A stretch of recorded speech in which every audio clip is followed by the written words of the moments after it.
నేనైతే చాలా ఆశ్చర్యపోతాను. కొన్ని గృహాలు దర్శించడానికి వెళ్ళినప్పుడు, ఎవరైనా నన్ను పిలిస్తే వెళ్ళినప్పుడు వాళ్ళ ఇళ్ళలో చూస్తే విచిత్రం అనిపిస్తుంది.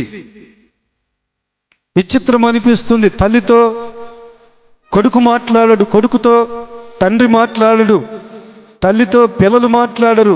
ఈ జంతువులు ఏ రీతిగా ఉంటాయో ఆ రీతిగా ఎవరి పని వాళ్ళు చేసుకోవాలి, ఎవరి తిండి వాళ్ళు తినాలి, ఎవరి కష్టార్జితం వాళ్ళు దాపెట్టుకోవాలి, ఎవరి కడుపు కోసం వాళ్ళు బ్రతకాలి అనే ఉద్దేశంతో కొన్ని కుటుంబాలు సర్వనాశనం అయిపోతున్నాయి.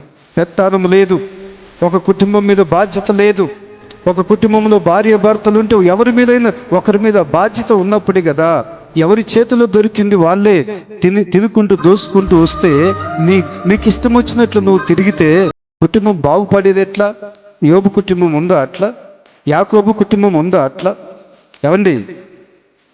ఎవరికి కాస్త జ్ఞానం ఉంటుందో ఇంట్లో, ఒక కుటుంబంలో తల్లికి జ్ఞానం ఉంటే తల్లికి పెత్తానని వదిలేసేయాలి, లేదా తండ్రికి జ్ఞానం ఉంటే తండ్రికి పెత్తానం వదిలేసేయాలి.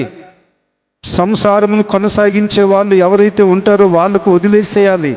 కుటుంబములలో చక్కగా సరిగ్గా ఉండనటువంటి నువ్వు దేవునికి ఎట్లా ఇష్టంగా ఉంటావు నాన్న?